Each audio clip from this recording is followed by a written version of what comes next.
भाग्याचा उदय ते हे जोडी संत पाय एथोनिया नुठवू माथा मरण वाचोनी सर्वथा होई बळकट माझ्या मना तोरे धीट एथोनिया नुठवू माथा मरण वाचोनी सर्वथा तुकाला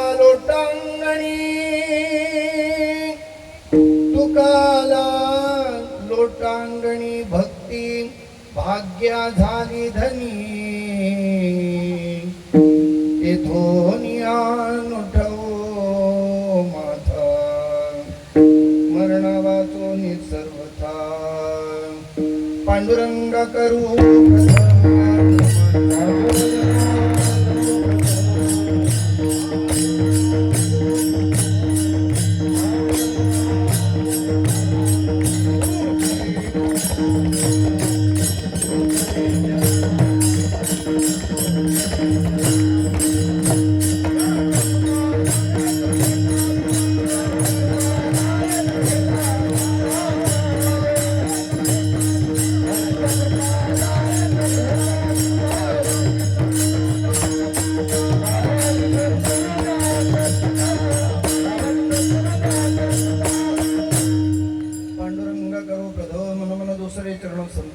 त्यांच्या कृपादान एकतेचा विस्तार बाबाजी सकुरुदास तुकाम समचरणं सरोजं सांद्रनीलावदाभं जगन्निहित पाणी मंडल मंडलानां तरुण तुलसी माला कंदरं कंजनेत्रं सदयधवरहा संविठ्ठलं चिन्तयामि ब्रह्मानन्दं परमसुखदं केवलं ज्ञानमूर्ति द्वन्द्वातीतं गगनसदृशं तत्त्वमस्यादिलक्ष्यम् एकं नित्यं विमलमचलं सर्वधी साक्षीभूतं भावातीतं त्रिगुणरहितं सद्गुरुं तं नमामि आता हृदयापुले चौपाळून या बरेबरी बैसो पावले श्रीगुरूंची किंवा आत्मरूपगणेशू केली स्मरण होय सगळ विद्येचे अधिकरण तेचे बंधू श्री चरण श्रीगुरूंचे जयाचे आणि आठवेश प्रसृष्टी अंगवेदे सारस्वता गवेदे वेसे वक्तृत्व गोडपणी अमृताती पारुणेने रसवती वळंगणी अक्षरासे भावाचे अवतरती खुण दे हाता चढे संपूर्ण तत्वभेद श्री गुरुचे पाय हृदय किवसीत जाय एवढे भाग्य होय उन्मेषासे ते नमस्कारोनी आता जो पिता महाचा पिता लक्ष्मीचा वर्तायसे म्हणे ओम नमो ज्ञानेश्वरा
उपस्थित प्रेमळ संत सज्जन, आपणा सर्वांच्या तत्वचिंतन प्रित्यर्थी कार्यक्रमाच्या अंतर्गत नियोजित वेळेत नियोजित सेवेअंतर्गत निवडलेला अभंग देहूचे सुप्रसिद्ध साधू जगद्वंद्य जगद्गुरु श्रीमंत तुकोबाराय यांचा चरणाचा आपला बहुतांशी सगळ्यांच्या मुखोद्गत पाठात असलेला अभंग आहे. या अभंगाची शब्दशः रचना जर विचारात घेतली तर तुकाराम महाराजांनी आपल्या मनाला केलेलं उद्बोध आहे, संबोधना केली आहे, मनाला काहीतरी दिशा देण्याचा मार्ग केलेला आहे, मनाला समजवण्याचा प्रयत्न केलाय, मनाला काहीतरी सांगण्याची इच्छा व्यक्त केली.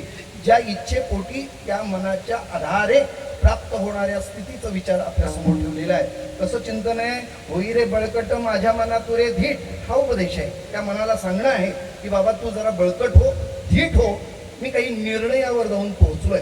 मोठी माणसं कोणताही निर्णय घेत असताना त्या विचारांच्या निर्णयाच्या परिणामांचा विचार करतात. तो निर्णय चुकीचा जाऊ नये यासाठी साह्य मनाची घेतली आहे, आधार मनाचा घेतलाय, मनाला समजवण्याचा प्रयत्न केलाय. काय निर्णय घेतलाय? तुकाराम महाराज म्हणतात माझ्या जीवनात काही परिवर्तन दिसू लागलेलं आहे. काही परिवर्तन म्हणजेच काय? माझ्या जीवनामध्ये भाग्याचा उदय हा माझ्या स्पष्टीकरणासमोरचा भाग आहे. म्हणजे समोर दिसतंय ते मला आता माझं भाग्य उजळल्यासारखं, आणि त्या भाग्याच्या परिणामाने मी एका गोष्टीला पात्र ठरतोय. भाग्याचा उदय, काय उदय होणार आहे तर ते हे जोडी संत पाय, मला संत पाय प्राप्त होतात. याचा अर्थच आहे संतांची भेट मला जाणवते आणि ती मला भेट होणार आहे. जर संत माझ्या जीवनामध्ये प्राप्त झाले तर मी काय करणार आहे, त्यांच्या प्रती माझं हे मस्तक त्यांच्या पायावर ठेवणार आहे आणि त्या पायावरना ते मस्तक मरेपर्यंत मी बाजूला करणार नाही. एथोनिया नुठवू माथा न उठवू माथा, कुठपर्यंत? मरणा वाचोरी सर्वथा. मृत्यू जरी आला, मरणोत्तर जरी विचार केला तरी माझं मन आता या संत चरणापासून बाजूला होणार नाही. या निर्णयावर आलोय म्हणून तू बळकट हो आणि मला साह्य कर. जर हे तू साह्य करून दिलंस, प्राप्त झालं तर माझ्यासारखा भाग्यवान मी. त्या साधू संतांना मी लोटांगणी जाईल. तुका आला लोटांगणी, त्याचा परिणाम भक्तिभाग्या झाली धनी.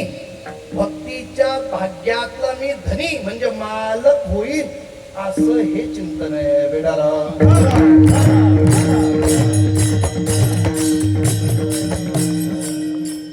अभंगाचा धौत आशय आपल्या सर्वांसमोर प्रस्थापित केला. दुसरा एक मुद्दा असा उपस्थित करता येतो. तुकाराम महाराजांना जगामध्ये असलेल्या या प्रचलित स्थितीचा विचार डोक्यात आल्यानंतर भाग्य भाग्य म्हणजे नेमकं काय असा विचारही आपल्या कदाचित मनाला तो स्पर्श करत असेल तर त्याहीचा खुलासाही आजच्या अभंगातून आपल्याला पाहायला मिळतं.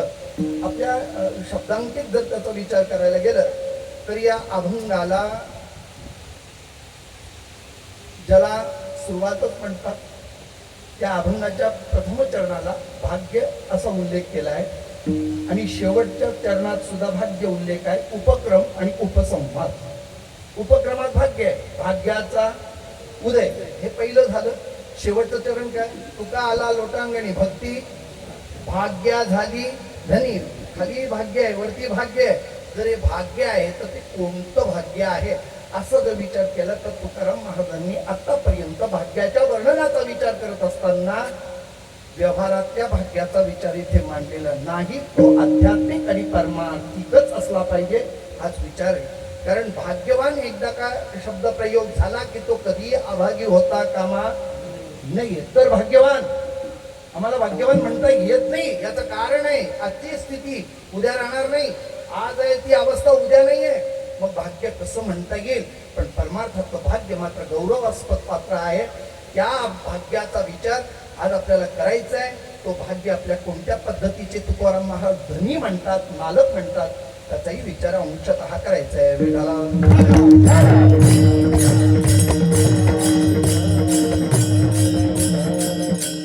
अभंगाचं धावतं चिंतन आपल्या सर्वांसमोर प्रस्थापित केल्यानंतर विष्णू प्रीती अभंगाकडे वळण्यापूर्वी तूर्त प्रस्तावना थोडक्यात अशी: माऊली कृपा विठ्ठल भक्त मंडळ म्हाडा वसाहत मुलनपूर्व आयोजित श्री संत गुरुबा काका पुण्यतिथीच्या निमित्तानं अखंड हरिनाम सप्ताह ग्रंथराज ज्ञानेश्वरचं सामुदायिक पारायण या सप्ताहाच्या कालावधीमध्ये 9/4/2026 ते 16/4/2026 पर्यंतच्या या कार्यक्रमामध्ये ज्यांचं योगदान आहे किंबहुना योगदान आहे ज्यांना आदरणीय म्हटलं जातं ते वैकुंठवासी हरिभक्तीपरायण दत्तात्रय महाराज सुंदरे यांच्या संकल्पनेतून हरिभक्तीपरायण गुरुवर्य पांडुरंग महाराज घुरे बाबांच्या अध्यक्षतेखाली अर्थातच हरिभक्तीपरायण डॉक्टर विजय महाराज बाळसरात यांच्या मार्गदर्शनातून आणि इथे उपस्थित असलेले जे कार्य अधिकारी असतील आपल्या सर्वांच्या मार्गदर्शनातून, दानशूर व्यक्तीच्या दातृत्वातून, कलागुण संपन्न व्यक्तींच्या आगमनातून, कथा कीर्तनकारांच्या या योगदानातून संपन्न होणारा हा सप्ताह, त्या सप्ताहातील या तृतीय दिवसाची कीर्तन पुष्प सेवा माझ्या वाट्याला कुठे गेले महाराज ऋषिकेश महाराज यांच्या मदतीने किंवा त्यांच्या सहकार्यातून, त्यांच्या योगदानातून माझ्यापर्यंत संपर्कात आलो. आपल्या सर्व मायबापांचं दर्शन या निमित्तानं घडलं, समाधान वाटलं. गोरोबा काकांचा हा उत्सव आपण आज देशव्यापी आहे तो असा विचार केला तर, कारण साधू संतांची पुण्यतिथी शूरांची वीरांची होते तिला जयंती आणि तुमचा आमचा होतो त्याला 13वा, याच्या पलीकडे काही नाही. वर्ष श्राद्ध करतील याचा तरी काय भरोसा होता ठेवायचा, काहीच नाही बाबा. मग एवढ्यापर्यंत आपण मर्यादित ठेवतो. तरी पण मी थोडासा चुटका म्हणून बोलून जातो, 13वाच करतात आपल्याकडे. आता मी कधी कधी प्रश्न करतो 13वाच का, मला कधी कधी प्रश्न पडायचे 13वाच का, त्याचं उत्तर मला सापडलं ते मी तुम्हाला सांगतो. पटलं तर घ्या, नाही तर सोडून द्या. मानवी जीवनावर 16 संस्कार होतात.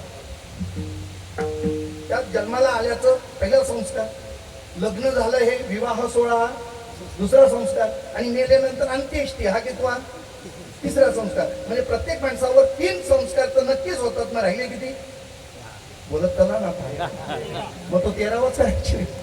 बाकीचे सगळे संस्कार होतात कुठं, ते होत नाहीत म्हणून 13वा. विढाला संन्यासाचा 14वा करतात. त्याला कारण काही, त्याचा विवाह होत नाही म्हणून तो एक दिवस ते 16 अधिक होतो. चला जाऊ द्या, मला इथं सांगायचंय पुण्यतिथी निमित्तानं आजचं हे आयोजन नियोजन करत असताना या कथा कीर्तनातून आपल्याला उद्बोध करायचंय आपल्या जीवनामध्ये. मी परत एकदा वाक्य बोलून जातो. दुसऱ्याला सांगण्यापेक्षा माणसाने ते स्वतः आत्मसात करणं फार महत्वाचं.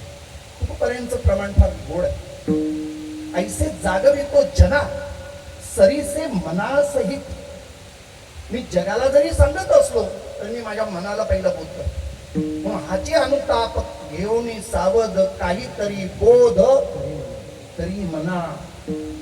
चिंतन काय आहे, दुसऱ्याला सांगणं यापेक्षा आपण स्वतःमध्ये किती परिवर्तन करतोय हे फार महत्वाचं आहे. सांगणं सोपं असतं, कृतीत आणणं फार कठीण असतं. मग मानवी जीवनामध्ये जर हे सांगायचं असेल, आपल्याला जर प्राप्त करून घ्यायचं असेल तर आपल्या मनाला तो सांगणं करणं गरजेचं आहे. तसं हा मनालाच बोध का करावा जातो याचं कारण आहे, जरा ऐकून ठेवा. या शरीरामध्ये असलेल्या सर्व इंद्रियांमध्ये सकळ इंद्रिया मन हे प्रधान. मन कसं आहे, प्रधान. आता तो कसा आहे हे तर आपण रोज काकड आरतीत म्हणतो. काय, मनुराजा एक देह पुरे. कोण आहे तो, या देहाचा कोण आहे, हा राजा आहे. तो एकदा हातात आला, तो आपल्या जवळ आला की सगळ्या गोष्टीची सिद्धी होते. म्हणून तर काहीही प्रश्न विचारायचं झालं तर आपण म्हणतो मन करारे प्रसन्न सर्व सिद्धीचे. म्हणजे सगळ्याच गोष्टी कशावर जातात तर मनावर. मी इथे येतोय आपल्याजवळ, या मनावर आपल्यावर काहीतरी नियंत्रण व्हावं म्हणून मन हे फार महत्वाचं आहे. या इंद्रियांमध्ये पंचकर्मेंद्रिय 5 ज्ञानेंद्रिय, पण त्यातही 11वं आहे ते काय, मन. या मनाला समजवण्याकरता समर्थ रामदास स्वामींनी 205 मनाचे काय लिहिले, श्लोक लिहिले या मनाला समजवण्याकरता. बरं, हे मन तरी काही स्थिर आहे का असं म्हणावं का. मन चंचल चपळ जाता येता न लगे वेळ. त्याला चपळ पण आहे, चंचल पण आहे. चंचल म्हणता कसं म्हणता येतं सांगू का तुम्हाला, चंचल कसं म्हणता येतं. एखादं काम हातात आलं दुसरं काम दिसलं की माणूस तिकडे जातो. याला काय म्हणतात? चंचल.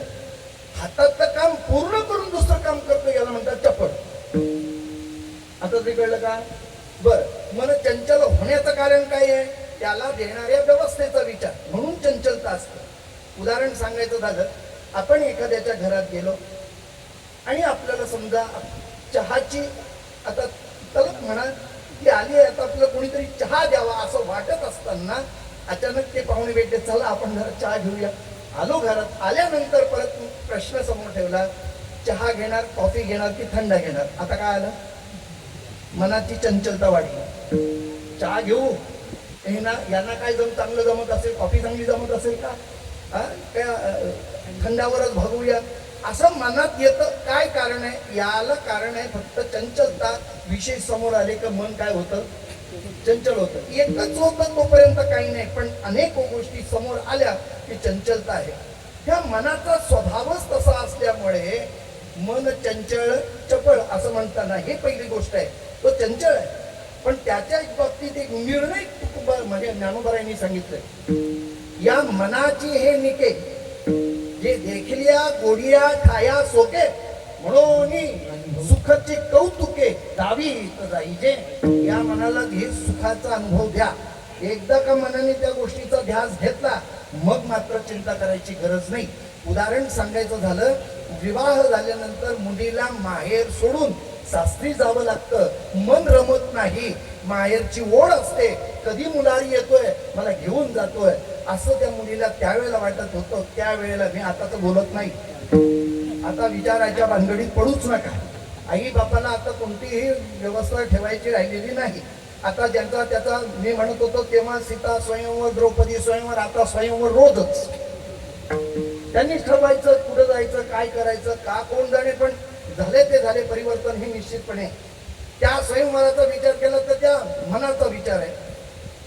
हे मन अर्थात ती स्त्री पहिल्यांदा माहेरी जितका आकर्षणपणे येत होती, ओढ असायची, ती सासरी जायला कंटाळायची. पण हळूहळू त्या सासरची तिला अशी एक चटक लागते की मग लाचावले मन लागलीसे गोडी ते जीवे न सोडी आईसे जाई. अगोदर येण्याची वाट पाहत असते, पण आता मात्र यायला तयार नाही, कारण तिला त्या गोष्टीची काय झाली? सवय झाली आहे.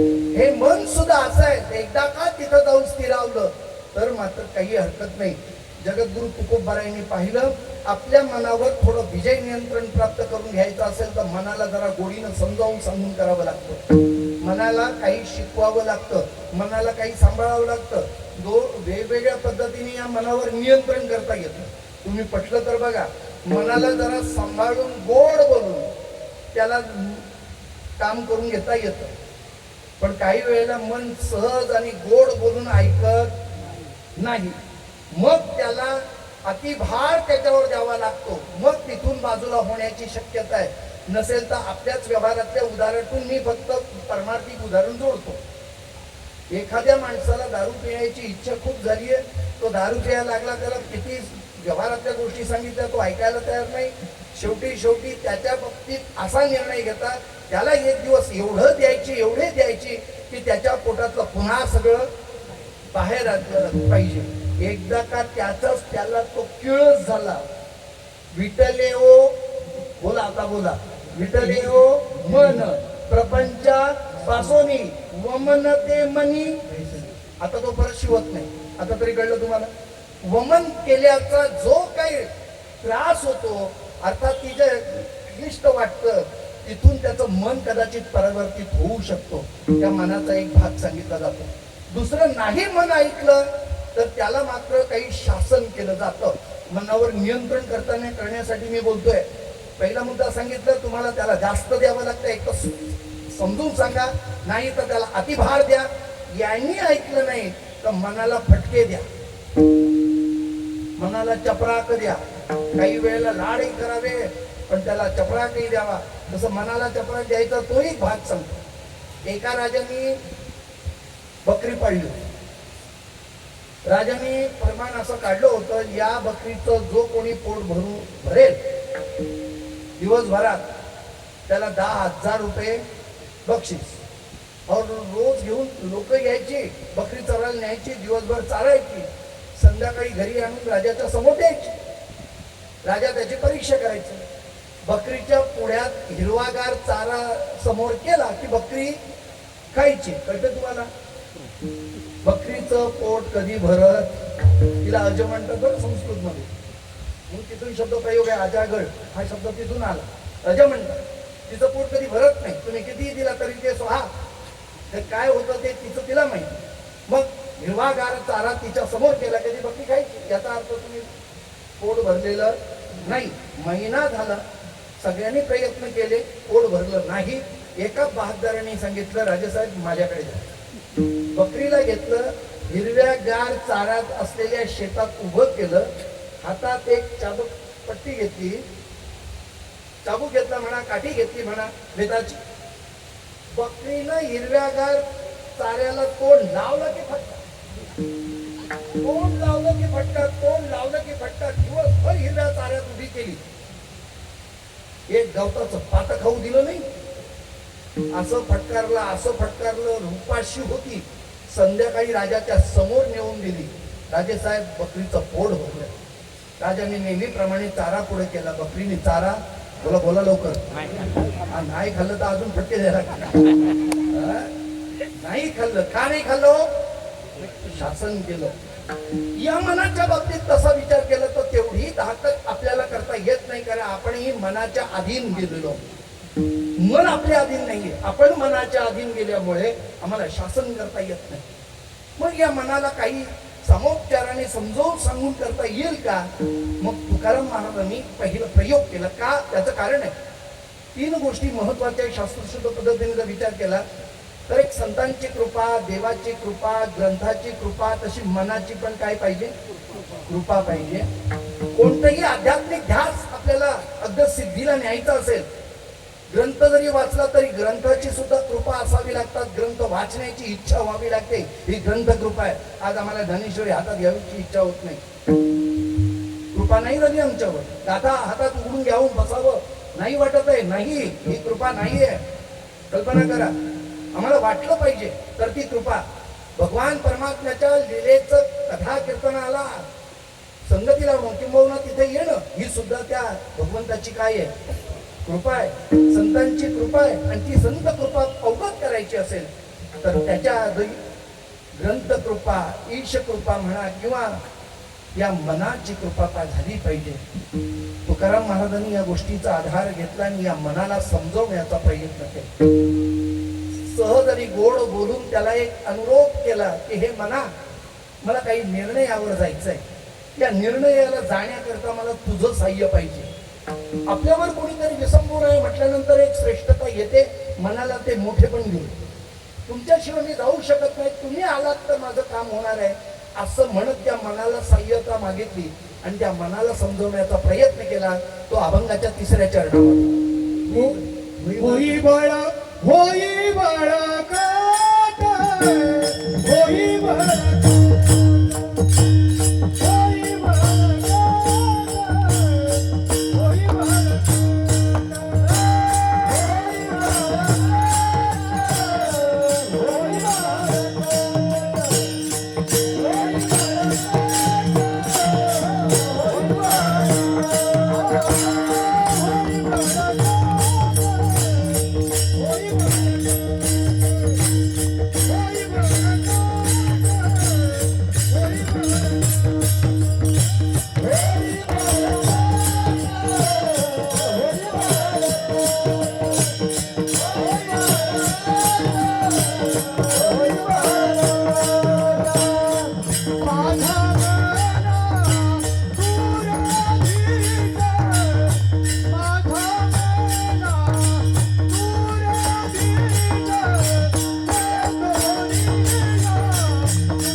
वाईट माझ्या मनात येते. जेव्हा एखादी गोष्ट करायची आहे, सिद्धीला न्यायची आहे, प्राप्त करायची आहे, तर त्याची आपल्याला बळकटपणा आला पाहिजे, धीटपणा आला पाहिजे. सर्वसाधारण अनुभव घेण्याकरता आणि आपल्याला समजण्याकरता एक उदाहरण आहे. पूर्वीची उदाहरणं आता देणं थोडं कठीण आहे. आपल्या घरामध्ये पूर्वी जाता असायचं. कशासाठी? दळण्यासाठी. काय असायचं? जात. ते कुठेही जात नाही, पण त्याचं नाव पण काय? कुठेही जात नाही, नाव जात. त्या जात्यामध्ये दोन खुंटे असतात, आपल्या सगळ्यांना माहिती आहे. एक मधला खुंट आहे, जो आतला आहे, तो स्थिर आहे, आणि एक कुठला? बाहेरचा. कसं? सुंदर माझे जाते गे तेरे बहुते गे, गोव्या गाऊ कौतुके तो ये रे बा विठ्ठला. सासू आणि सासरा धीर तो तिसरा, गोव्या गाऊ व्रताला तो ये रे बा विठ्ठला. जीव शिव दोन्ही खुंटे गे, प्रपंचाचे नेटे गे, लावून पाची बोटे गे तो ये रे बा विठ्ठला. हे पूर्वीच होतं बरं का. पूर्वी बायका दळत होत्या. आता काय कोणाचं सांगायचं, घरी मातीची दळण आणायची जबाबदारी आता पुरुषांवर. पूर्वी बायका दळत होत्या, बरोबर की. बरं, मी मगाशी म्हटलं दोन खुंटे आहेत. एक आतला मध्ये स्थिर असलेला खुंटा, त्याला शिव खुंटा म्हणतात, आणि बाहेर जो फिरता असतो त्याला काय म्हणतात? जीव. तो जीव. बरं, बाईंनं हातामध्ये तो खुंटा धरला की त्याला त्या खड्ड्यामध्ये असं उडवलं जायचं, आणि वर बोला लवकर आता. एक दगडाने त्याला काय करायचंय? ठोके द्यायचे. कुणाला ठोके? मधल्या खुंड्याला का बाहेरच्या? शिवाला ठोके नाही, पण जीव. आता तरी कळलं आपल्याला. ठोके कुणाला? जीवाला. आपण कोण? बस. हे घर घर फिरणार हा पण कोण? बर. ठोके दिल्यानंतर ती बाई नुसतं ठोकं देऊन चालत नाही, ती काय करते? हा, हे बघा लगेच उत्तराला हलवून बघते. का हलवून बघते?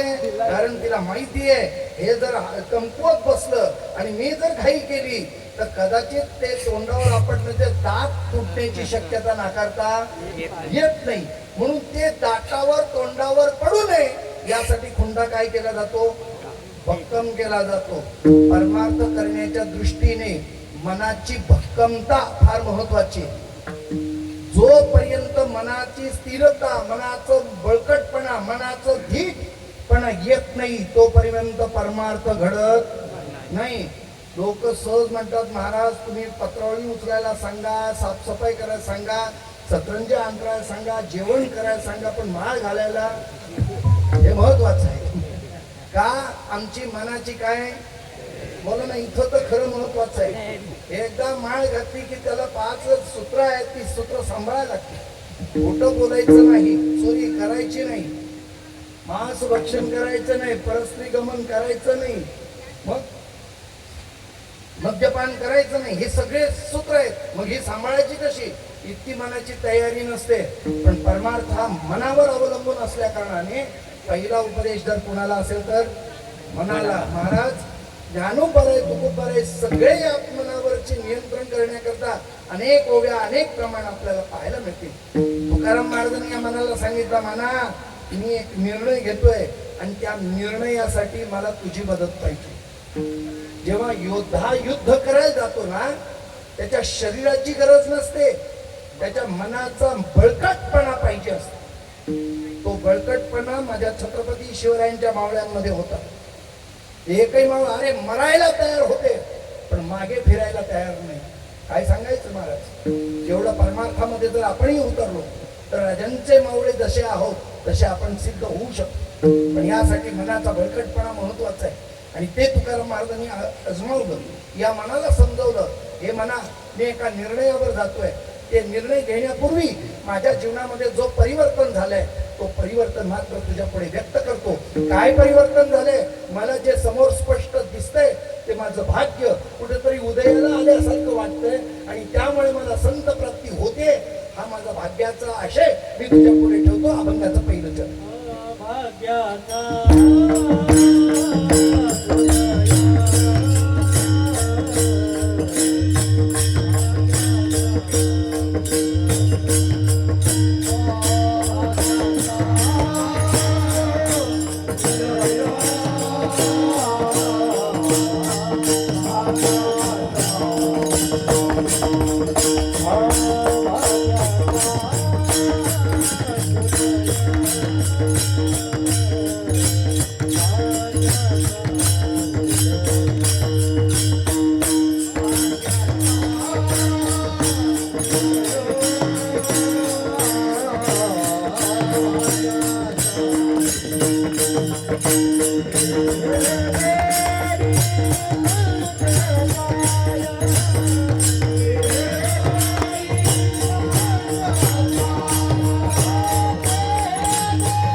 सुरुवातीला म्हटलं होतं की तुकोबारायांचं भाग्य या विशेषत्वाने जर विचार करून गेलं तर व्यावहारिक नाही, ते परमार्थिक भाग्याचं वर्णन आहे.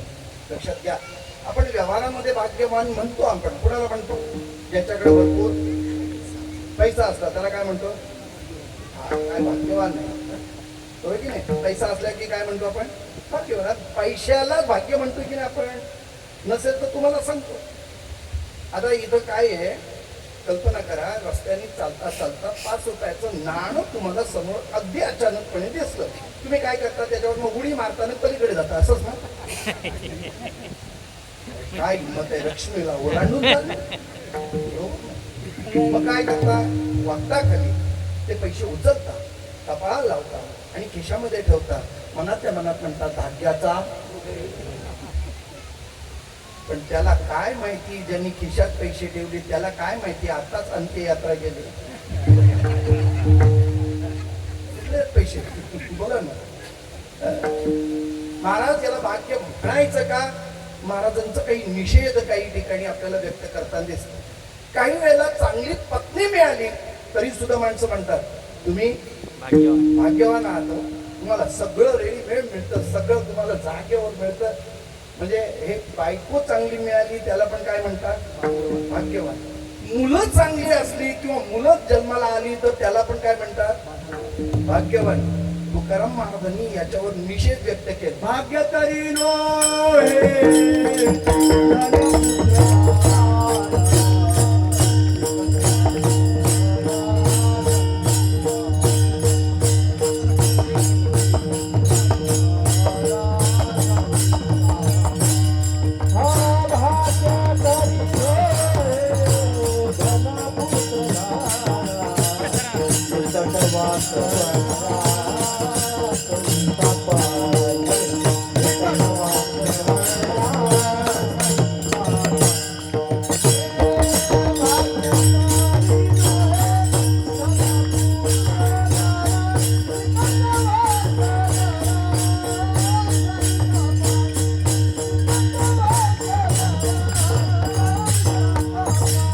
भाग्य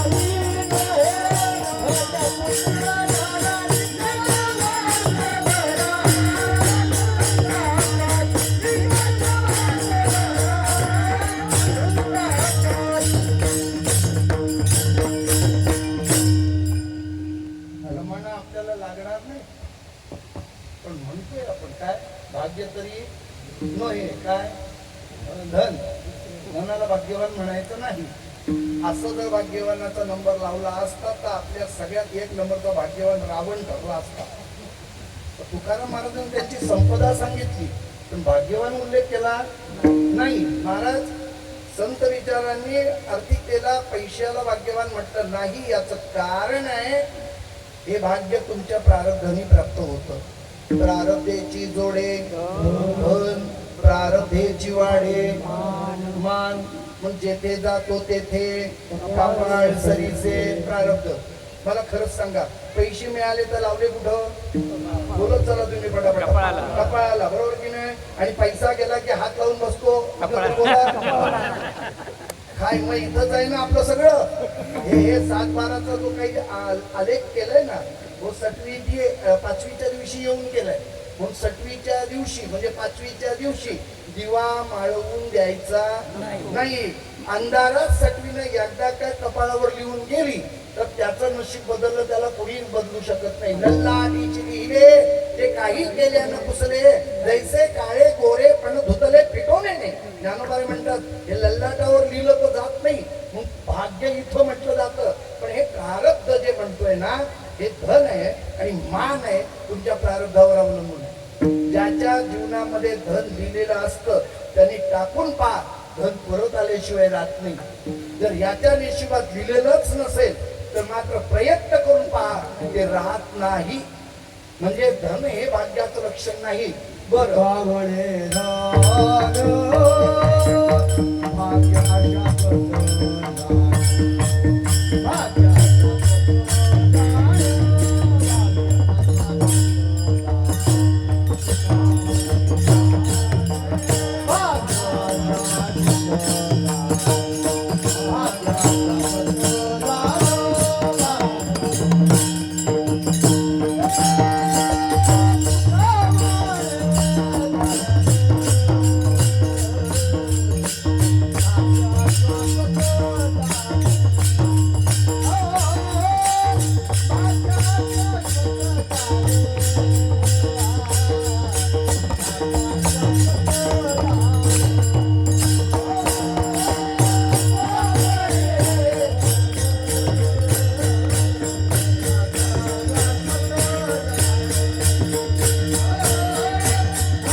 भाग्य अशाश्वत जाण. छान प्रमाणात हे भाग्य अशाश्वत आहे. धनाला तुम्ही भाग्यवान म्हणूच नाही. कारण धनाचा विचार केला तर आज माझ्या खिशात असलेली 100 रुपयाची नोट किती खिशे फिरून आली असेल मला सांगा. राहिली का इथं ती नाही राहत. म्हणजे धन हा आपल्याला भाग्यवान म्हणता येत नाही. प्रसंगाला धन टाळत आणि प्रसंगाला धन मारत. धनामुळे खून होतो आणि धनामुळेच आजारपण बरं होतो. म्हणजे याचा अर्थ असा जीवन जगण्याकरता पैशाची गरज आहे पण इतकाच असावा ज्या योगे आपल्यावर अत्याचार होणार नाही. म्हणून भगवंतांनी योग्य त्या स्थितीमध्ये ठेवलेलं आहे. तसं तुम्ही आणि कुणाकडे पाहण्याची गरज नाही. हे श्रीमंत आहेत हे कमी आहेत काही गरज नाही. देवानी आपली व्यवस्था त्याच्या परीने आपल्याला केलेली आहे. माना नाही तर न माना. सुदाम्याला आपल्या घरात आणलं म्हणजे आला सुदामा राज्यात त्याच्यावर बसवलं आपल्या सिंहासनावर बसवलं. आपली वस्त्र अलंकार त्याला परिधान करून दिली पण जाताना मात्र काय केलं? तो सुदामा म्हणतो देवा अरे दिलेलं परत कधी कोण घेतं काय? आणि तू द्वारकेचा राणा तुला काय कमी आहे रे? रोज सोन्याच्या ताटात जेवतोस. एवढासा मुकुट दिला असता तर काय बिघड नाही. कसा आलास? त्यांनी काय व्यवस्था केली देवानी? हा सोन्याचा मुकुट हातात ते सुवर्ण जे कडे असतील जे पायदोडे असतील हे घेऊन तुला पाठवलं नाही. कारण तो काही सुदामपुरीला पोहोचला तर त्याची व्यवस्था तिथं देवानी केली. देवाला कळतं कोणाला किती द्यावं कोणाला किती द्यावं. देव जाणता देव जाणता. आता कल्पना करा तर सगळ्यांनी माता भगिनी बोला. आता पूर्वीची काही उदाहरणं आता सांगत नाही पण समजा एका आईला 4 मुलं आहेत समजा असं म्हणायला 4 मुलं आहेत. चारावर कुणावर जास्त प्रेम असेल, मोठ्यावर की बारक्यावर?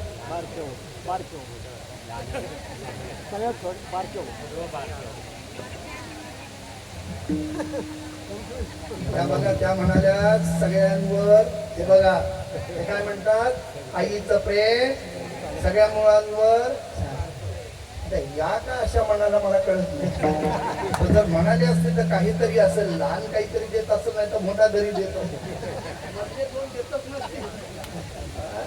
महाराज, आईचं प्रेम सगळ्या मुलांवर कसं आहे, सारखं. पण देणं घेणं भिन्न भिन्न आहे. कळतं ना आपल्याला. मोठ्याला 4 भाकऱ्या, त्याच्या खालच्याला 3 भाकऱ्या, त्याच्या खालच्याला 1 भाकर, आणि ज्याला अजून दात आले नाही त्याला वाटीभर दूध. फरक केला की नाही आईनं? प्रेम तर सारखं आहे. पण आईला माहिती आहे, जे सायासे स्तन्य सेवी ते पक्वान्ने केवी जेवी. अरे ज्याला अजून दूधपान करता येत नाही, हा, त्याला तुम्ही पक्वान्न दिलं तर कसं पचेल?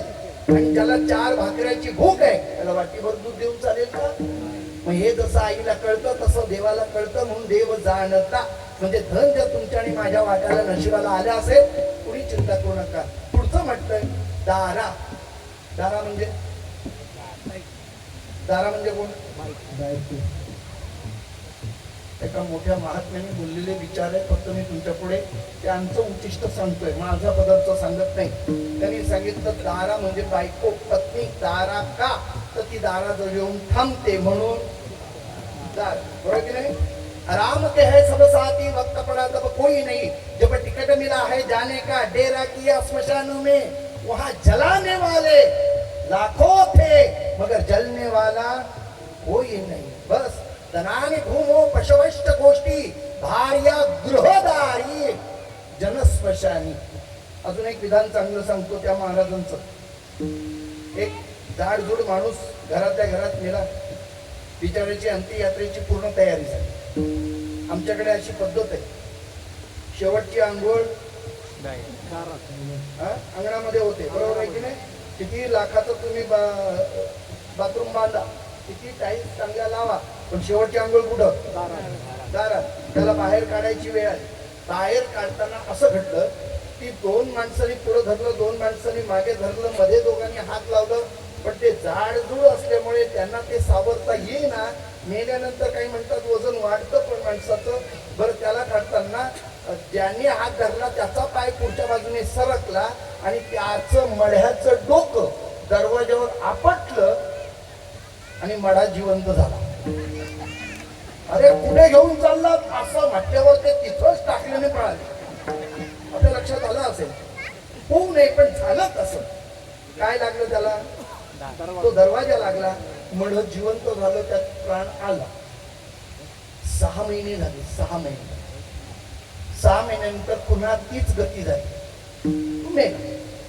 आता मात्र बायको उठून त्या दरवाजाजवळ आली आणि म्हणाली, इथून जरा सावकाश न्या.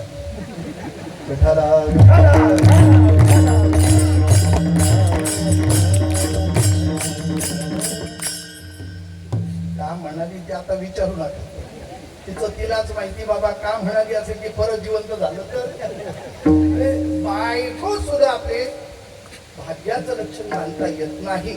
बरं, मुलांचा विचार केला तर मुलं तरी भाग्यवान म्हणता येतील का? राजा दशरथाला किती मुलं होती? 4. मरतेवेळी कोण होतं? राजाची अवस्था अशी आहे, राजा दशरथाची, प्रभू रामचंद्राच्या वडिलांची. आपली राहतील काय सांगता येते? आता मुलं सुद्धा आपले असू शकतात का? जाऊ द्या. एक विनोदाची बात म्हणून, नवरा बायकोला दोघांना 15 वर्ष झाली, अपत्य नाही, थोडं खिन्न होते.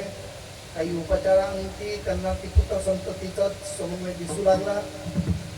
काही महिने गेले, कारणानं त्या दोघांच्या रात्रीच्या प्रसंगामध्ये चर्चा सुरू झाली. बाळ झालं तर आपण या पलंगावर कसं झोपणार? तो म्हणाला, बाळाला मध्ये ठेवू, आपण थोडं इकडे सर. तिचा अभ्यास वाढला. 15 वर्षांनी बाळ होणार म्हणून कदाचित 2 झाले तर तो म्हणाला, मी अजून जरा इकडं सरकेन. म्हणून तो सरकला. तो वरून खाली पडला, हात पाठीखाली आला आणि हात मोडला. दुसऱ्या दिवशी हात गळ्या. आता तुम्ही बसलेल्यांनी मला सांगा, हा हात मोडला कोणी? असलेल्या मुलांनी की नसलेल्या? नाही कबूल करत नसलेला मुलगा हात मोडतोय तर काय सांगावं पुढचं भविष्य. महाराज संतती सुद्धा आम्हाला भाग्याचं लक्षण सांगत नाही. मग कोण भाग्य कशाला म्हणावं. महाराज म्हणतात भाग्य जर म्हणायचंच असेल तर भाग्यवंत म्हणो तया शरण घे पंढरीराया.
भाग्यवान. परवाचा कार्यक्रम की कालचा कार्यक्रम झाला. तीच भाग्यवंते सरती पुरती धन विद्ये. भाग्यवंत म्हटले तर अनेक प्रमाणातून सांगता येईल. तुका म्हणे भाग्य या नावे म्हणी संसारी जन्मी जे याची लागी. याला भाग्यवान म्हणायचं. आणखी काय महाराज म्हणतात उजळले भाग्याता अवघे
उजळले.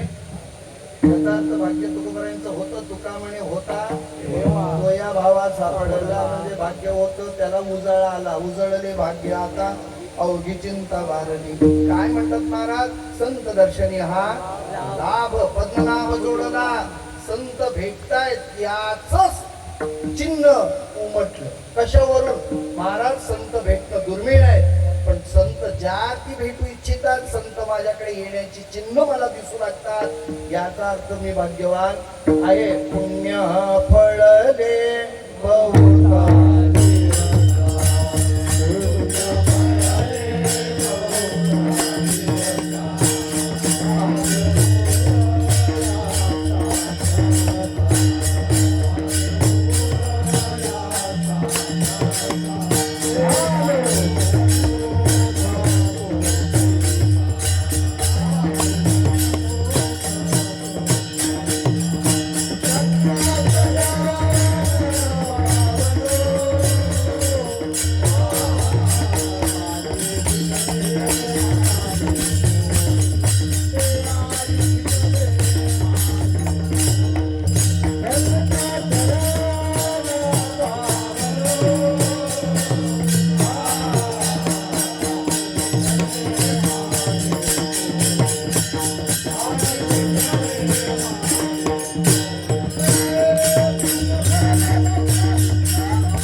येताना किंवा उदय होताना पहिली काय दिसतं? प्रभा दिसते की नाही? किरण दिसतात, आम्हाला दिसायला लागतं. हे जसं काही क्षण आपल्याला कळतं की आता सूर्य उगवणार, तसं काही लक्षणं अंगावर जाणू लागतात, वासवू लागतात. मग कळतं आपलं पुण्य फळाला आलं. पूर्व पुण्य जरी होती सानकुळ, पूर्व पुण्य जरी होती सानकुळ, अंतराय मूळ नुपजे तेथे,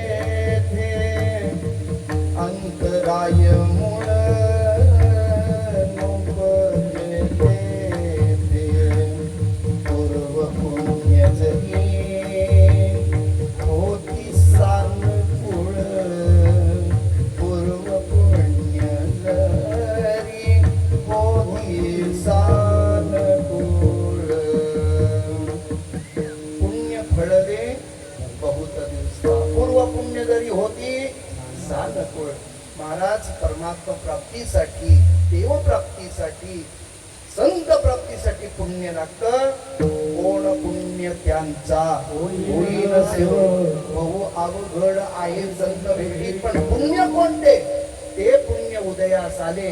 तीळ तीळ पुण्य साच पडे, तरी बहुत जन्मी जोडे. नाम तुझे वाचेसी अतुडे, समागम घडे संतांचा. आणि तो समागम प्राप्त झाल्यानंतर तुकोबाराय म्हणतात, ऐकलं का रे मना? भाग्याचा उदय ते हे जोडी संत पाय. कधीतरी आपल्याला विचारात घेता येईल, ते हे जोडी संत पाय म्हणजे काय? असं जर मनात आणलं तर मी 3 वृत्तांत सिद्धांत तुमच्या समोर मांडतो. 1, जीवाचं संत होणं. नंबर 1, संतांचं संत होणं. नंबर 2, देवाचं संत होणं. नंबर 3. ऐकता ना तुम्ही सगळे? पहिलं काय सांगितलं? जीवाचं संत होणं. निळोबाराय जीव होते, तुकाराम महाराजांचा अनुग्रह झाला आणि निळोबाराय संतत्वाला प्राप्त झाले. या निळोबारायांच्या अभंगवाणी नंतरच्या कोणत्याही अभंगवाणीला संत पदाने गायलं नाही. याचा अर्थ समजून घ्या. म्हणजे ते जीव होते, पण भगवान म्हणजे तुकोबाराय खाली आले, हात ठेवीला मस्तकी, प्रसाद देवोनी केले सुखी. म्हणजे त्यावेळेचं संत, जीवाचं संत होणं झालं. 1. दुसरं काय सांगितलं? संतांचं संत. संतांचं संत कोण? नामदेव महाराज. त्यांचंच अवतार जगद्गुरु तुका अवतार नामयाचा, संप्रदाय सगळाचा येतोनिया. नामदेव महाराज पण संत आणि तुकाराम महाराज पण संत. म्हणजे संतांचंच काय झाले? संत. आता देवाचा संत पण, देव पण संतत्वाला येतो. कोणते येतो? ते निवृत्तीनाथ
निर्गुणात स्वरूपाचे सगुण साकार झाले.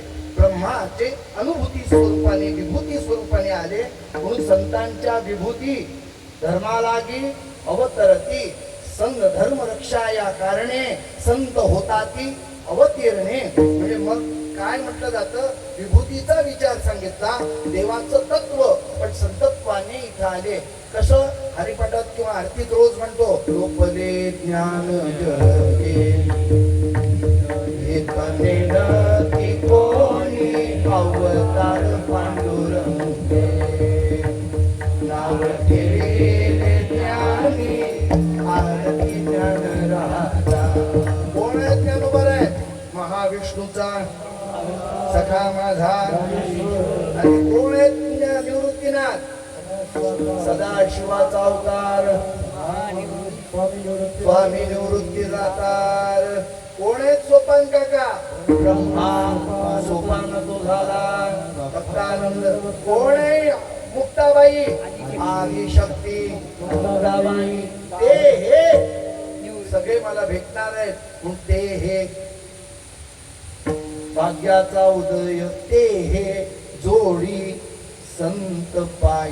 हे मला संत पाय मला प्राप्त होत आहेत अशी अनुभूती येते.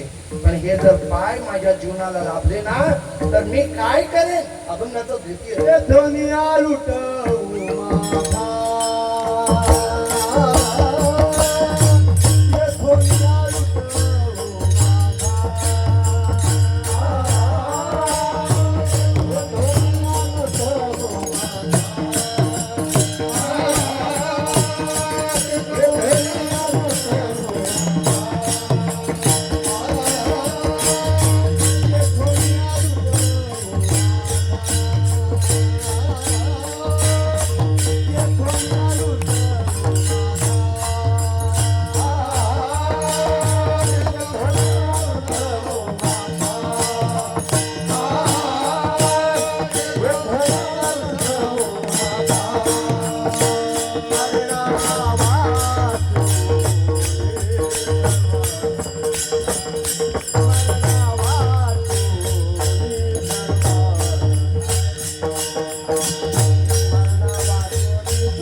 त्यांचे चरण स्पर्श करा, त्यांना थांबून नमस्कार करा.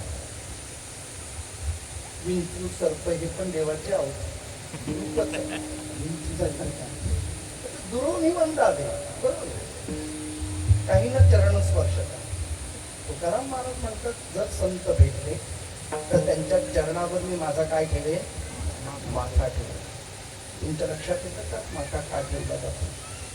पूर्वीच्या काळामध्ये संत आपल्याला आशीर्वाद देतो. आशीर्वाद देत असताना या पोटांच्या अग्रभागातून त्यांची जी शक्ती आहे ती त्यामध्ये ट्रान्सफर करत होती. मस्तकावर हात ठेवल्यावर परिणाम होत होता. म्हणून हात ठेवलेला किंवा मस्तकी तो जाणार ठेवलेला लक्षात ठेवा. आता हे हात ठेवल्यानंतर त्यांची शक्ती आहे, त्यांची जी आध्यात्मिक विद्या आहे ती त्या जीवामध्ये संचलित व्हायची. पण मी माझ्याबद्दल फक्त बोलतो, आमची इतकी योग्यता नाही की कोणाच्या मस्तकावर हात ठेवा. आमचं कल्याण नाही झालं तर त्यांचं कधी व्हायचं. आणि या माणसांचा हात ठेवूच, मग हात ठेवत नाही किंवा ते देत नाही, मग दुसरा एक पर्याय असतो. काय पर्याय असतो? जसं हाताच्या अग्रभागातून त्याची विद्या आपल्याला संचरित होते, तीच विद्या जर आत्मसात करायची असेल तर कोण जाणे आपलं हे मस्तक जर त्या साधूच्या चरणावर ठेवलं तर त्या संचरणाऱ्या त्या शक्तीचा प्रवाह आमच्यामध्ये येईल आणि आम्हालाही परमार्थाची काय लागेल? ओढ लागेल, गोडी लागेल. यासाठी का होईना हे मस्तक तिथं ठेवावं. तुकाराम महाराज म्हणतात, हे मी माथा तिथं ठेवेन. कुठं? येथून या नुठवू माथा कुठपर्यंत? मरणा वाचोनी सर्वथा. एकदा का मी त्यांना ज्याच्या समोर मी बोलतो एक वाक्य, ज्याच्या समोर आपण माथा टेकवला ना तिथं परत माथा लावायचा नाही, नाही तर आधीच माथा टेकवायचा नाही. आता तरी कळतंय का तुम्हाला भाषा? जिथं नतमस्तक झाला आता मागे बघायचं नाही त्याच्याबद्दलच. आता तुम्ही माथा लावायचं नाही, ते असं का ते तसं का. एक तर आधी टेकवायचं नाही, टेकवलं तर मात्र उठवायचा. तुकोबऱ्यांचे प्रमाण भाषा येथून या उठव माथा. तुम्ही म्हणाल माथाच का? शरीराच्या सर्व अंगाचा जर विचार केला ना, एकूण 90 द्वार आहेत. या 90 द्वारापैकी 7 द्वार माथ्यातच आहेत. बघताय ना किती? 7.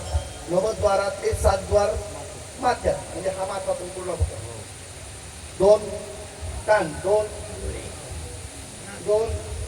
किती झाले? 6 आणि 1 2 7. 90 द्वारापैकी 7 द्वार तिथंच आहेत, म्हणून माथा महत्वाचा आहे.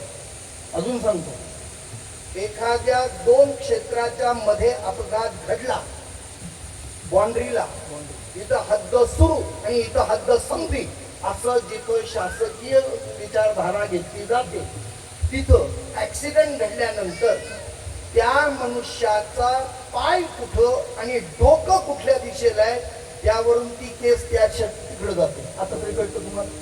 म्हणजे शरीरात महत्वाचं काय आहे? हा, डोकं. एवढं तरी समजा. माथा महत्वाचा आहे आपला शरीरात, बरोबर की नाही? आपल्याला एखाद्या वेळेला माणूस काय म्हणतो, अरे काय तुला डोकं आहे की नाही? आहे की नाही म्हणजे त्याला काही डोकं नाही, बिन डोक्याचं आहे का? डोकं आहे, पण त्याच्यामध्ये जो लागतो तो माथा तिथं नाही आहे, बरोबर की नाही? अजून चला, पंचविषय. या पंचविषयाचं ज्ञान एक उड्याच्या माथ्यातच होतं. तर पंचविषय बोला. शब्द, स्पर्श, रूप, रस आणि गंध. शब्द कोण ऐकतं? कान. शब्द, स्पर्श, गालाला हात लावलेलं कळतं? कळलं. त्वचा कुठे आहे? माथ्यातच बोलतोय मी. शब्द, स्पर्श, रूप. रूप कशाने बघतो? ते कुठं आहे? माथ्यातच आहे. बोला पुढं. शब्द, स्पर्श, रूप, रस कुठे आहे? माथ्यात आहे. गंध ते पण कुठे आहे? सगळ्याच गोष्टी माथ्यात आहेत. म्हणून येथून या हा नुठवू माथा. हा माथा तिथं लावावा. कुठं? संत चरणावर. अजून दुसरं सांगू का? माथाच का? तर त्याचं कारण आहे. महाराज त्यांचं चरण रज जरी स्पर्श झाला तर वासनेचे बीज एक कण तरी आमच्या माथ्याला लागावं. मी काय म्हणालो ते कळतं का आपल्याला? संत चरण रज म्हणजे त्याची माती, असं शब्दशः अर्थ घेऊ नका. संतांकडे असलेल्या ज्ञानापैकी एखादा ज्ञानाचा अंश का म्हणा, आम्हाला जर स्पर्श झाला तर जीवाचं कल्याण आहे. एक तरी ओवी, एकच, जास्त नकोच, एक तरी ओवी. हा एक कण आहे बाबा. म्हणून येथून या उठवू माथा कुठपर्यंत? मरणा वाचोनी सर्वथा. गेलो तरी इथून मी आता जाणार नाही. म्हणजेच काय? ज्ञानोबरायांची ज्ञानेश्वरी मी सोडणार नाही, तुकोबरायांचा गाथा मी सोडणार नाही, नाथांचं भागवत मी सोडणार नाही. नव्हे त्यांच्यावरचा विश्वास माझा तीळ मात्र सुद्धा कमी होणार नाही. म्हणून म्हणा, मी निर्णय घेतलं त्याला तू साह्य हो. आणि असं जर झालं तर त्याचा परिणाम अभंगाच्या शेवटच्या चरणात. तुकाला लोटांगणी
तुकाला तुकाला लोटांगणी भरती भाग्य झाली रवी माता मरणा वाचून सर्वता राहिलेले विचार एक 10 मिनिटांमध्ये संपवणार आहोत. तत्पूर्वी संप्रदायाचे नियमानुसार लोकांनी काही कंट्रोल भेटो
उदयते हे चोवीस संत पाय येथोनी अनुभव माझा मरणा वाचोनी सर्वथा.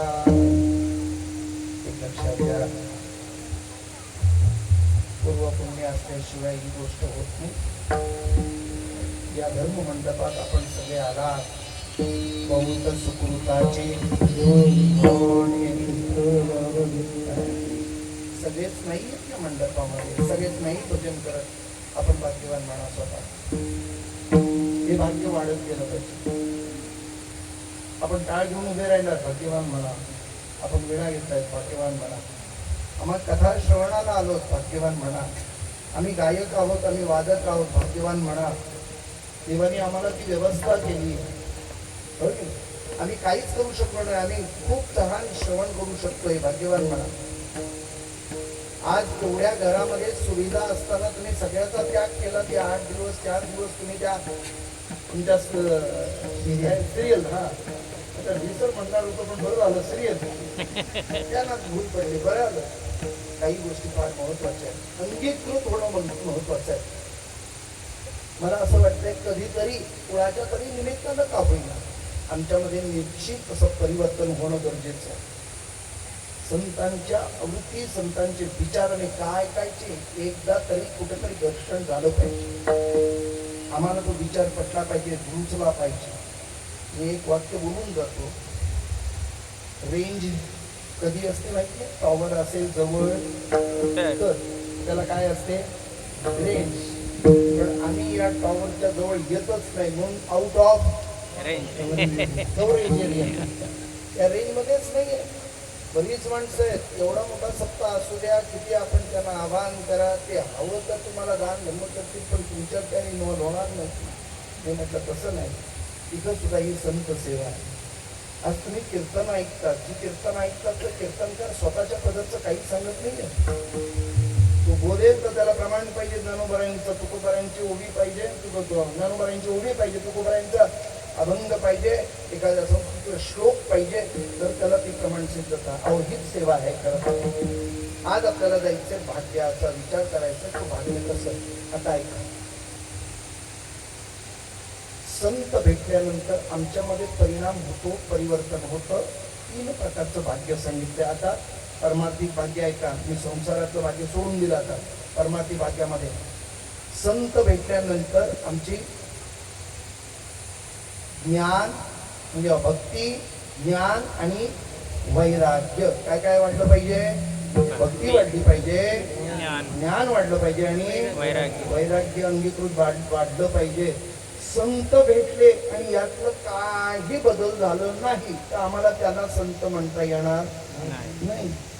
कदाचित आमच्यामध्ये काही परिवर्तन होत नसेल तर तो सुद्धा आपण त्या संतांवर आरोप करून चालणार नाही. आम्हालाही स्वतःला परिवर्तन करायचं. संत भेटल्यानंतर तुमच्यामध्ये भक्तीमध्ये वाढ झाली पाहिजे. 1 माळ जपत असाल तर 2 माळी जपायला लागला.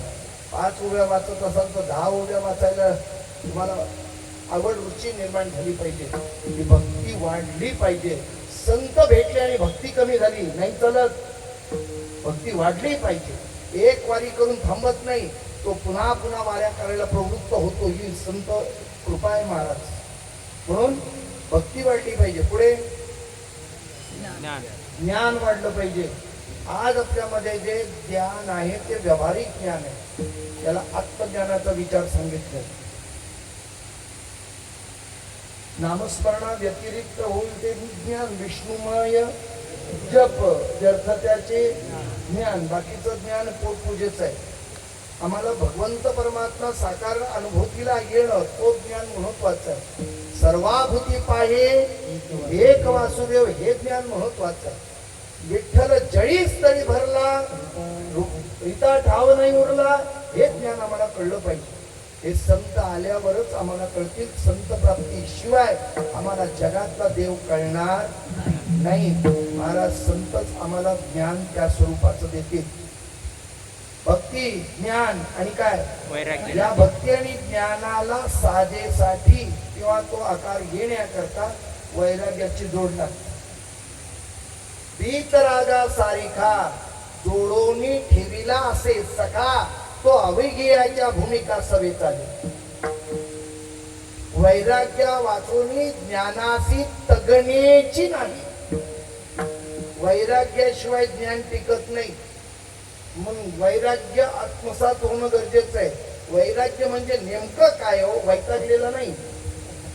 वैराग्य म्हणजे एकदा का त्या गोष्टीचा परित्याग केला की पुन्हा घेत नाहीये. ओमलियांना लाळ न घोटे रसना का अंगण सुये अंगणा प्रेताची, याला वैराग्य म्हणतात. एकदा उलटी केल्यानंतर ती जशी परत घ्यावी वाटत नाही, तसं वैराग्याने एकदा का त्याग केला की त्या गोष्टीचा परत स्वीकार होत नाही. वैराग्य महाराज भक्ती ते नमन, वैराग्य तो त्याग, ज्ञान ब्रह्मी भोग ब्रह्मत. भक्ती काय तर तुमच्याकडे नम्रता आली पाहिजे. भक्ती ते नमन, वैराग्य तो त्याग, त्याग घडलं पाहिजे. हळूहळू त्यातून बाहेर पडलं पाहिजे. आम्हाला वैराग्य स्थिती येण्याकरता काय करावं लागेल? काही करायचं नाही. संत विचारांजवळ राहा, आपोआप वैराग्य सुट होईल.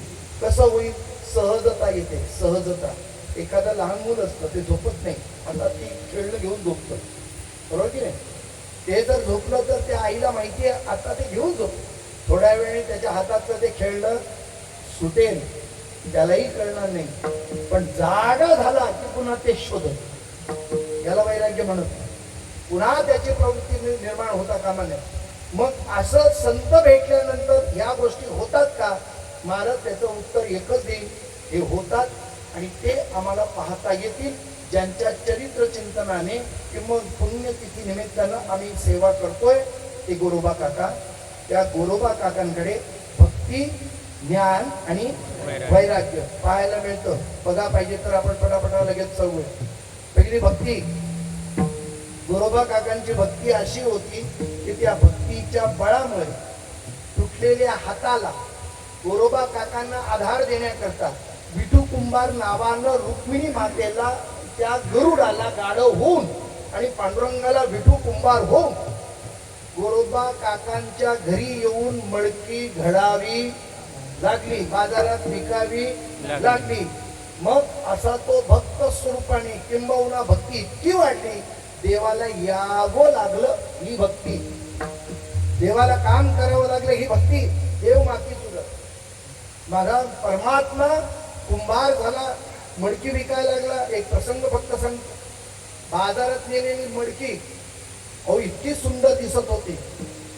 अशी मडकी लांबून बघितल्या बघितल्या आकर्षण व्हायचं, नजरच वळायची. मी म्हणतो ही मडकी काय कमी आहेत का? किती सुंदर बनवली बघा ना. आणि देवाच्या हाताने जर मडकी घडवली असतील, काय सुंदर नसणार आहेत ती.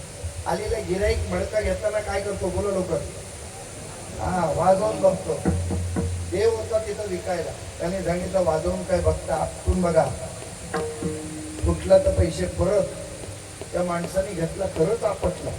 ते उडाली त्याच्या हातात परत येऊन बसलो. म्हणे आश्चर्य, अनब्रेकेबल मडकं पहिल्यांदाच ऐकलं. म्हणे कोणता का? कोणताही घ्या. आता त्याला काय माहिती, देवाने उचलून त्याच्या हातात दिला, ते खाली पडलं आणि फुटलं. असं कधी घडेल? हात लागलाय कुणाचा? बोला लवकर. देवाचा. जोपर्यंत देवाचा हात आहे तोपर्यंत मडकं नाही. कळलं तुम्हाला? जोपर्यंत देवाचा स्पर्श आहे तोपर्यंत मडकं फुटत नाही. नाही कळलं का तुम्हाला?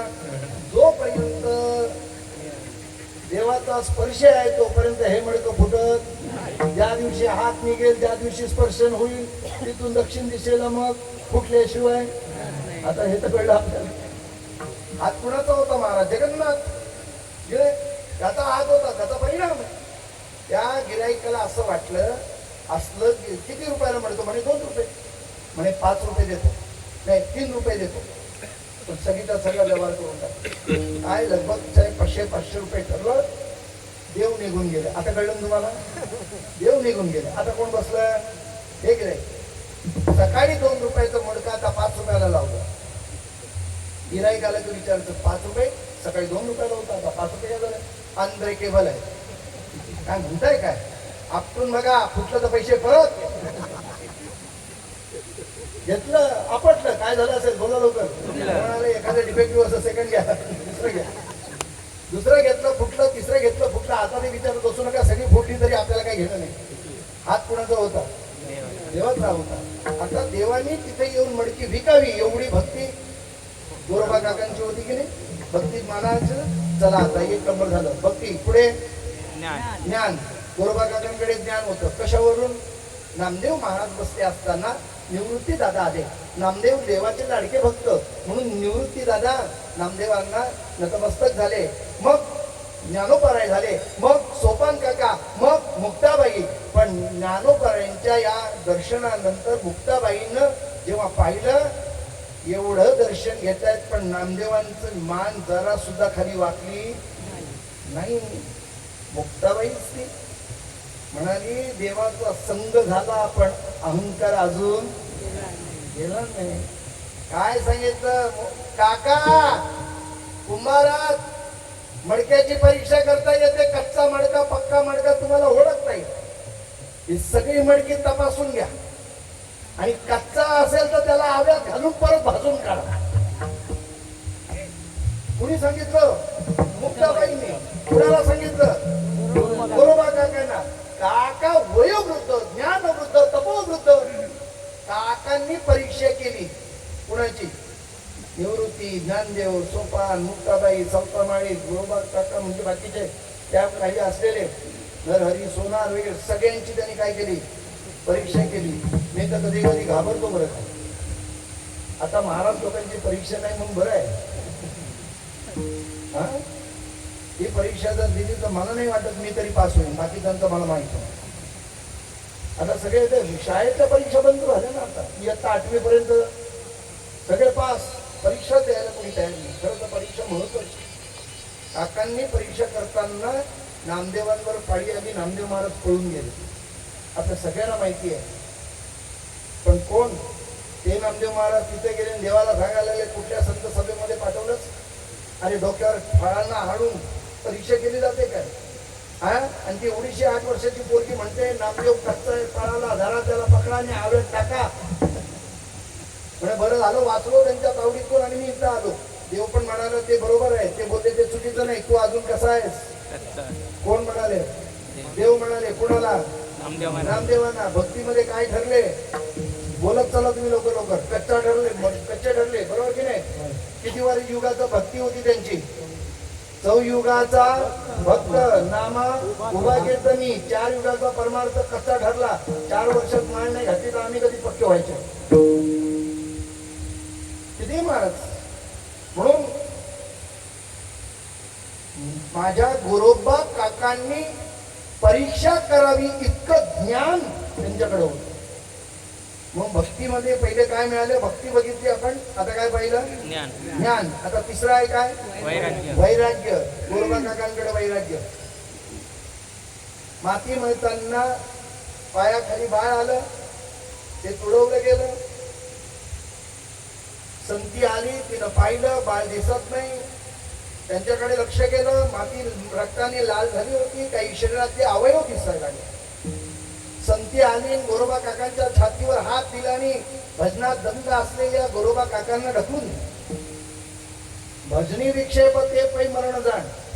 भजनात विक्षेप घडला आणि मग गोरोबा काका भानावर आले. ती मुक्ता त्या संतीनं सगळी माती कवटाळली. बाळाचा नाव घेऊन त्याचे शरीरातले अवयव बाहेर काढायला. असं म्हणता म्हणता तिच्या लक्षात आलं स्वतःच बाळ आपल्या पायाखाली तुडवणारे एवढा भक्तीमध्ये न्हावून गेलेलं आहे.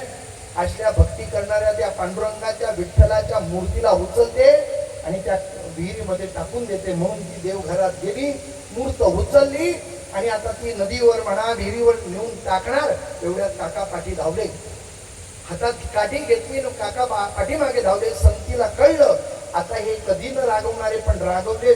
एखादा फटका जर बसला तर काय होईल? तिनं तिथंच शपथ घातली, माझ्या अंगाला हात लावाल तर तुम्हाला पांडुरंगाची शपथ आहे.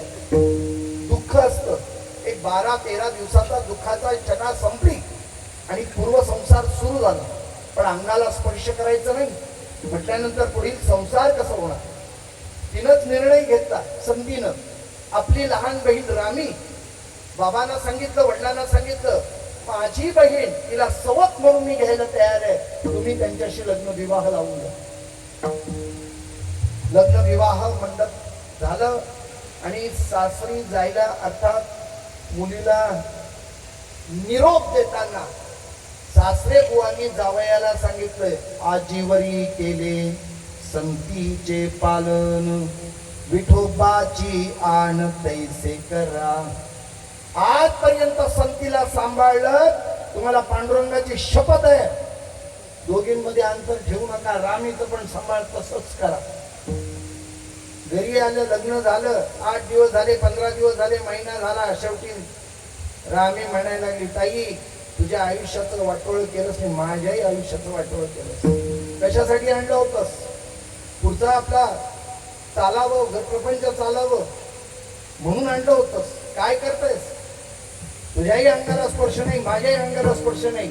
विचार म्हणे त्यांना. संतीनं विचारलं, मी एक तुम्हाला शपथ घातली होती, मला तुम्ही स्पर्श करत नाही, पण रामीचा काय दोष? ती म्हणाले, तिचाही दोष नाही. मग तुझ्या वडिलांना जाऊन विचार, त्यांनी मला शपथ घातली, आजीवरी केले संतीचे पालन, विठोबाचे आण तैसे करा. तू गोरोबा काका तसेच होते. एक रात्रीला दोघेही म्हणजे गोरोबा काका झोपले होते, दिवसभराच्या कामातून थकून भागून विश्रांत झाले होते. दोन्ही पत्न्या दोन्ही अंगाला गेल्या. त्यांनी दोघांनी आपले हात आपल्या अंगावर घेतले. सकाळी प्रातस्मरणावर उठल्याबरोबर आपले हात दोन्ही पत्नींच्या शरीरावर पाहिलं. गोरोबा काकांचं वैराग्य उसळून आलं. या हाताने पांडुरंगाची शपथ मोडली. मग घरामध्ये गेले, एक विळा घेतला, खांब्याला करकचून बांधला, दोन्ही हात हातात घेतले, घट्ट मिठी मारली आणि एकदा आपटले. हाताचे तुकडे झाले आणि रक्ताच्या चरणकळा उडाल्या. महाराज म्हणतात, वैराग्याचा मेरू तो गोरा कुंभार, वैराग्याचा मेरू तो गोरा कुंभार, तोडी कर आणि साठी, तोडी कर आणि साठी. एक शपथी करतात, आपले दोन्ही हात तोडणं म्हणजे वैराग्य सिद्धता. मग मला कल्पना करा, जिथे भक्ती आहे, जिथं ज्ञान आहे, जे वैराग्य आहे, यालाच भाग्य म्हणतात. तो भाग्याचा धनी होतो, मालक होतो. ज्याच्या जीवनामध्ये संत पद प्राप्त होतात ते या भाग्याचे धनी होतात. ते भाग्य तुमच्या आणि माझ्या जीवनात प्राप्त व्हावा ही इच्छा त्यांच्याकडून करावी आणि आपल्यामध्ये ते गुण यावे एवढीच इच्छा व्यक्त करतो. वाणीला पूर्ण विराम देतो. ज्ञानेश्वर